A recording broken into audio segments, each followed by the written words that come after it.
But employee experience, I think if you said that to someone in 1992 when I was coming out of college, they would have looked at you like you had two heads. And there's some specific things around employee experience that have started to become almost table stakes for healthy workplaces. So one of them is transparency, management sharing what's going on in the company with their employees. One of them is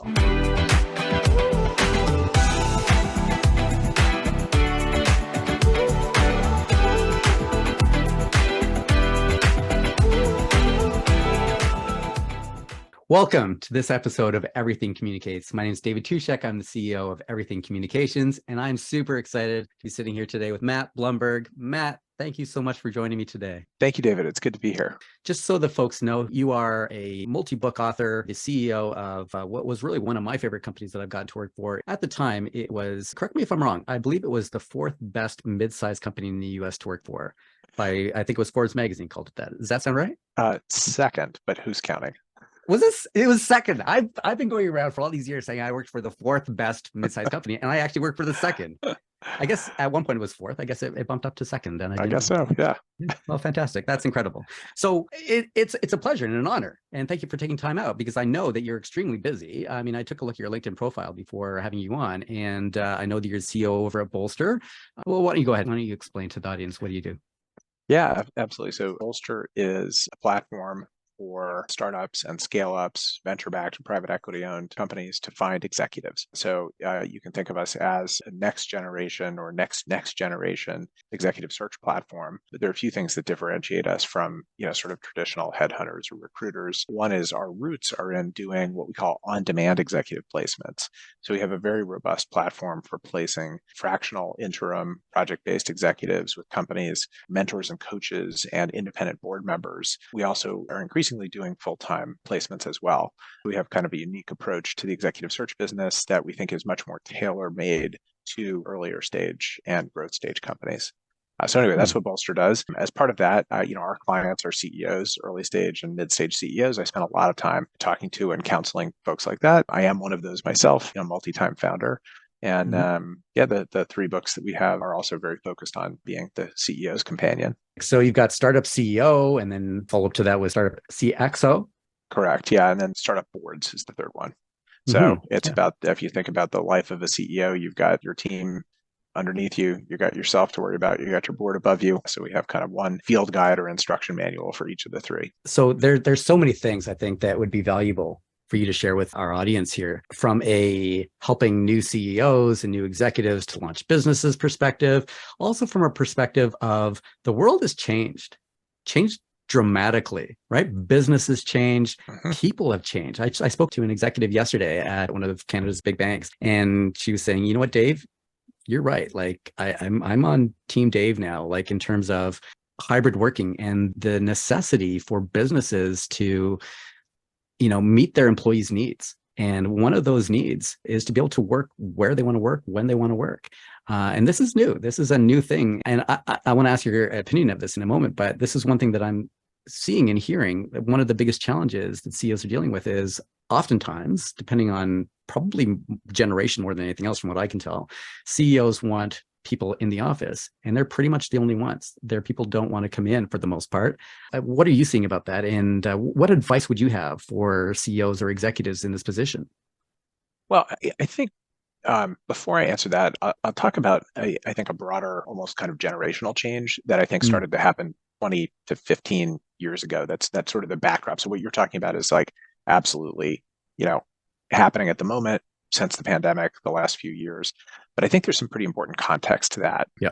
And, if you think about the sort of current generation of up and coming workers, the things that have started to bubble up since tech and the internet took off as well are things around the employee experience. Yes. And I don't think people didn't really care about the employee experience in the last century very much. Employees were interchangeable. There were certainly companies that had values where they talked about people are our most important asset. There were some companies that always invested in their people more than others. But employee experience, I think if you said that to someone in 1992 when I was coming out of college, they would have looked at you like you had two heads. Right. And there's some specific things around employee experience that have started to become almost table stakes for healthy workplaces, right? So one of them is transparency, right? Management sharing what's going on in the company with their employees.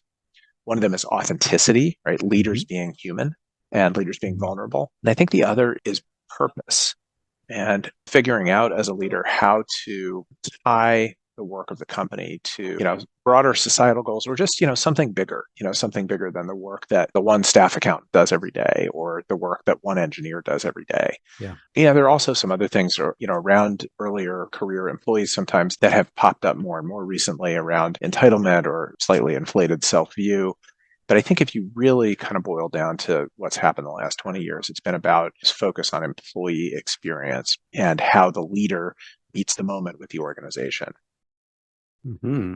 Um, so I think that's a really important backdrop to what's been developed since COVID, which are, these kind of screwy work environments where some companies are in person all the time and some are never in person and some are flailing around trying to figure out what hybrid means. And, on the one hand, you have CEOs of big banks that are saying, like, you must be at work 5 days a week, which is Hmm. kind of silly. That's not the direction the world was headed anyway before COVID, where there was like a little more Right. flexibility and a little more Yes. technology. And the flip side, you had at the beginning of COVID, I think there are a couple of the big tech CEOs that shot themselves in the foot, 3 weeks in.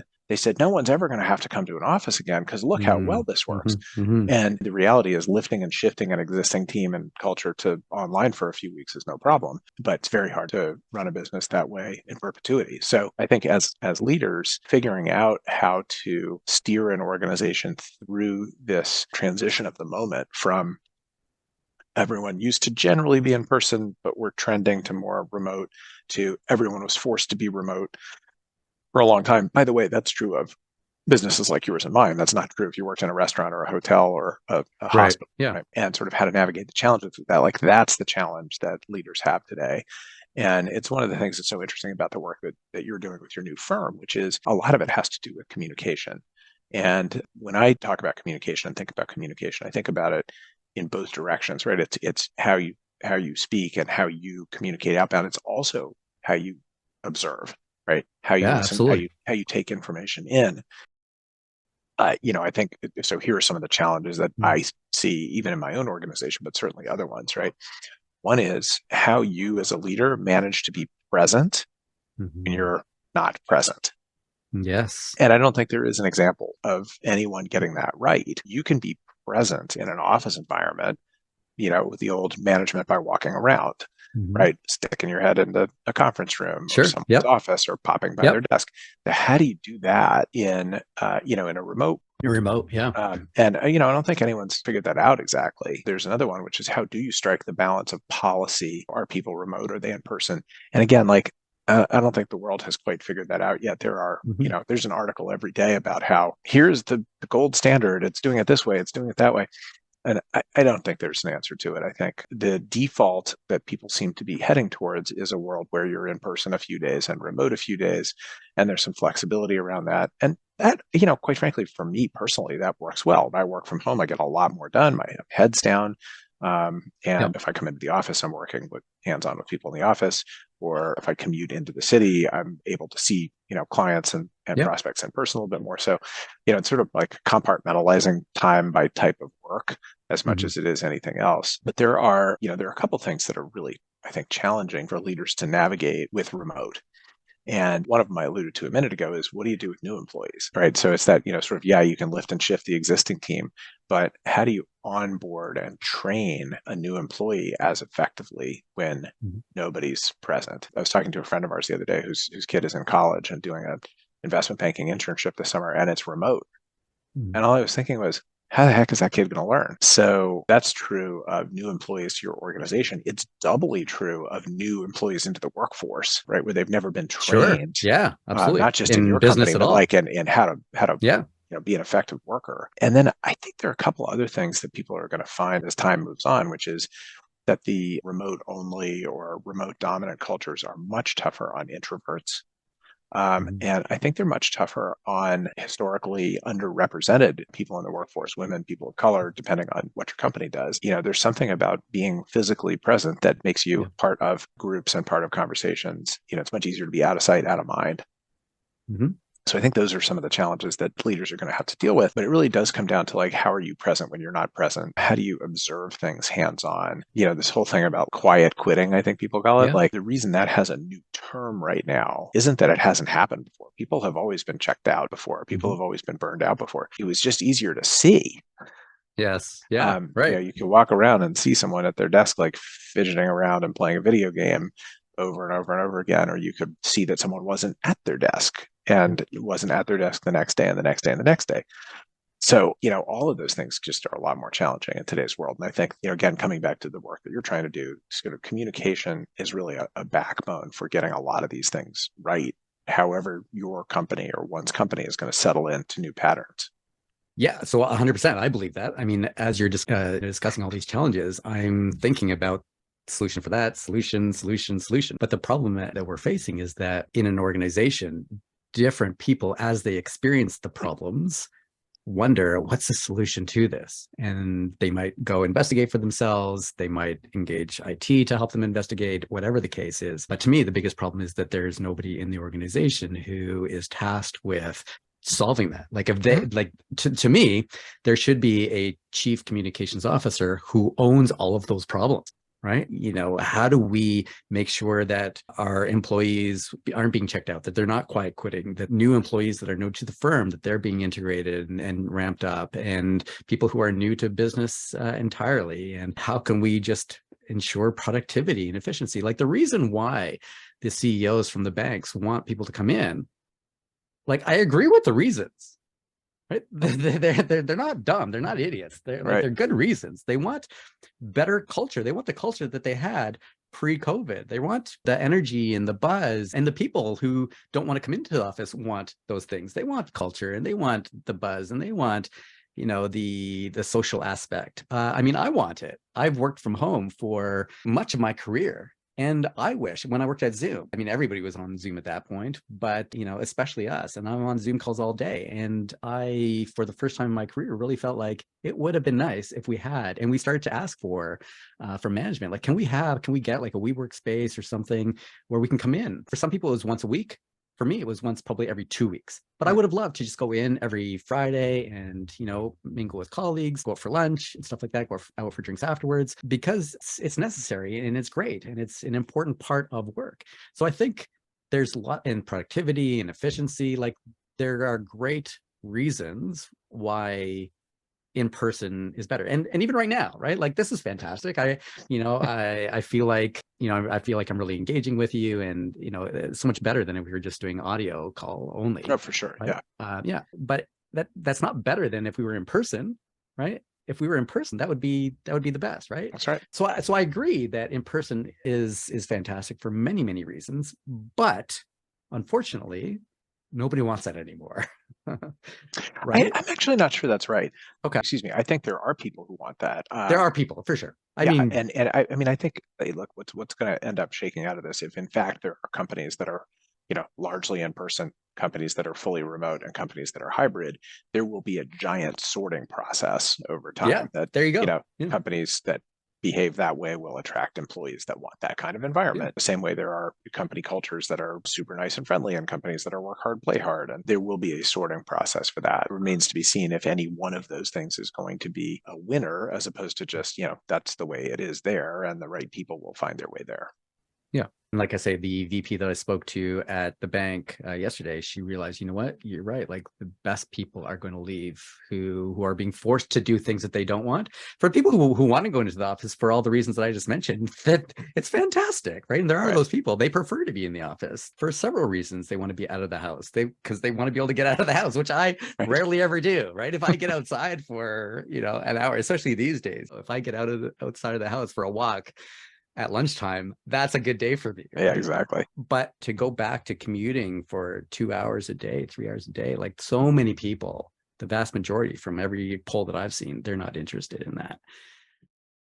I want to come back to something, and I think this is so critical. There was a shift happening well before COVID where more and more companies were starting to put employees first, and not just saying they put their people first, because even like you said, back in 1992, I think was the year that you said, every company back then, even back in 1892, probably they were all saying that they put their I don't know if we go that far back in history, but everybody's been saying that they've been putting their people first for the longest time, and they don't in large part. And I've been privileged enough to have worked for some really great companies. Zoom, fantastic company where Eric Yuan, same thing. He literally would say, if you're not happy, because his whole thing is two things, care and create happiness, right? And he's like, if you wake up in the morning and you don't feel happy and you don't want to come into work, stay home.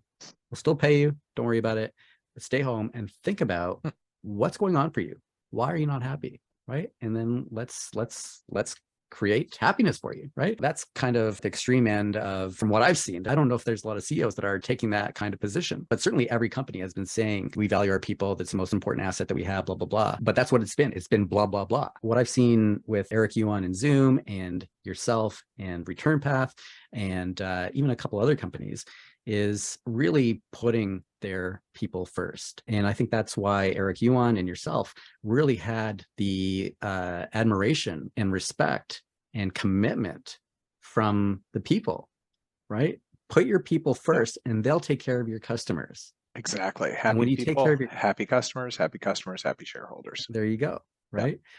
You were doing that way back before a lot of companies that I knew of were doing that. When I started at ReturnPath, I remember it was unlimited vacation. And when I told people that, I started to work at this company, it was, one of the best companies in the US to work for, that we had, all these great perks. It was really a people first organization and unlimited vacation. They're like, unlimited vacation? What the heck? Like, it was unheard of. Like, there weren't a lot of companies doing that. No, very few. And we actually call it open vacation. I don't think we ever called it unlimited because, okay. the idea wasn't that you never had to come to work. Right. But the idea was that, we didn't count the hours that you were there and we didn't want to count the hours that you weren't there. And the underpinning of open vacation for us was always, freedom and flexibility for people in exchange for high performance. And, we want people to have enough time off to be rested and recharged and have time to spend with their family and their friends and to travel and do the things they want to do. And we think that will fundamentally make for more engaged and happier and more productive people. So quite frankly, the challenge we had when we moved to the open vacation policy was getting people to take enough vacation because, when you tell someone they have 2 weeks off, they take 2 weeks off. And when you tell them they can take whatever they want, sometimes they don't even take the 2 weeks. So I think we're pretty disciplined about, we keep track of it just so we can remind people that they haven't taken vacation recently enough. So do you still have that policy? The open? Yeah. Yeah. And so did you find it to be true? Did you find that offering that perk and all the other perks, free lunches and all the things that ReturnPath and probably now Bolster, all the things that you did, pioneering the way in not just saying that your people were your most important asset, but actually proving it? Did you find that to be a good return on that investment? Every time. Every 100%. time. Yep. Yeah. So speaking to Nick Marks, he's the CEO of a company called Friday Pulse. Okay. They're out of the UK. He was on the show a couple weeks ago. And we were talking about the challenge that I was explaining. Who do you talk to about this problem of nobody owns communication in an organization, even though it's the most critical thing and there's tons of frictions and challenges, nobody owns it. And so I said, so we've been targeting CEOs and presidents. And he's like, well, how does that go? And I said, well, it can be challenging because they always agree that communication is critical, but they don't own it and they don't want to own it. And they've got so many priorities. They're a bad buying center. They're a horrible buying center. Exactly. And it's also just too huge. Like communication, like, what do you mean? Communication, like you said, it's woven into everything. And so Nick's advice was, when you're speaking to a CEO, you've got to be very specific and show them how it relates to increased sales, right? And that's advice that I've heard from several of my advisors and different people. And it's struck me as kind of funny, right? And I'd love to hear how it strikes you. But the idea that I have to explain to a CEO that putting their people first and really listening to them and giving them the technology to be enabled fully to be able to, do their best work from wherever they want to work, from home, from office, from the cottage, all the different things that we look at when we do our audits. The idea that I have to translate that and connect the dots to more sales, that helping companies to identify and solve communications that create happier employees and create happier customers, that I have to draw the line to increase sales. To me, it just seems silly. Like, really, I have to explain that to a CEO? Surely a CEO knows that happier employees and happier customers means more sales. You would think so. So I think, there's there are clearly some that are more enlightened than others. Okay. And actually, one of the first conversations that I had with a friendly CIO who was a client, I talked about the idea that communication is everything, that is the most critical component. And I said, who in your organization, though, is tasked with maximizing and optimizing this most critical thing for better employee experiences and better customer experiences? And he said, HR. And I said, yeah, I mean, for your employee experiences, I'm sure that's true, but they probably come to you reactively. Like when they hear about a technology, they go to a trade show, a salesperson, makes their way into that person. They don't get blocked out like most sales calls do. An email gets through, then they hear about technology and then they send it over to the CIO. They send it over to IT, say, hey, do you want to investigate this for us? What do you think? This sounds interesting, right? It's always done reactively, right? Yeah. Relatively. I think that's probably right. I think it's not 100% of the time, but it is the norm, certainly. Yeah. So what I want to know is, where's the chief communication officers? If this is such a critical component of business, maybe the most important thing, then why is there not chief communication officers whose mandate is to let's maximize this most critical thing? Mm-hmm. How do we, not reactively as sales calls come through to the various whatevers, but how do we proactively, continually identify how do we communicate better in order to have happier employees and happier, more engaged customers? Right. That's the biggest challenge that we're facing. So we're running short on time here. So I'm going to let you go in a sec. But before I do, I mean, I've got the CEO who was before the pandemic, before the migration to really putting employees first. You were one of the first, one of the pioneers, and the author of several books about startup CEO, startup CXO. I'd love to get your advice on, I guess, two things. One, what do you see as the biggest thing that executives are missing these days, or the biggest thing that they should be focusing on? I think and this is timeless, this is not just about today, but I think executives should always be focusing on their own growth, their own development, and their own learning. You are almost never the smartest person in the room. And whether you're learning from your customers, from your team, from a coach, or from a mentor, if we're not growing as humans, we're dead. So I always want to encourage anyone that I'm advising to just never lose personal growth mentality. Love it. Thank you. That's fantastic. And I feel like that might answer the second question that I have. What advice would you give to, first-time CEOs like myself or young entrepreneurs? Yeah, I would say on top of that one, the thing that I would just say is the entrepreneurial journey is one of extreme highs and extreme lows. And while that's true of a lot of things in life, one of the things that I always say is that entrepreneurship is one of the few places where you can have those things happen at the same time. You can have an extreme high and an extreme low literally on top of each other. So sometimes it's not so much a roller coaster as like you feeling like taffy and someone is just pulling you apart. So you need to just be ready for that emotionally. Yeah, wonderful. Matt, thank you so much. Matt Blumberg, tell the people where can they reach you? Bolster.com. Matt, such a pleasure. Thank you so much for being on the show.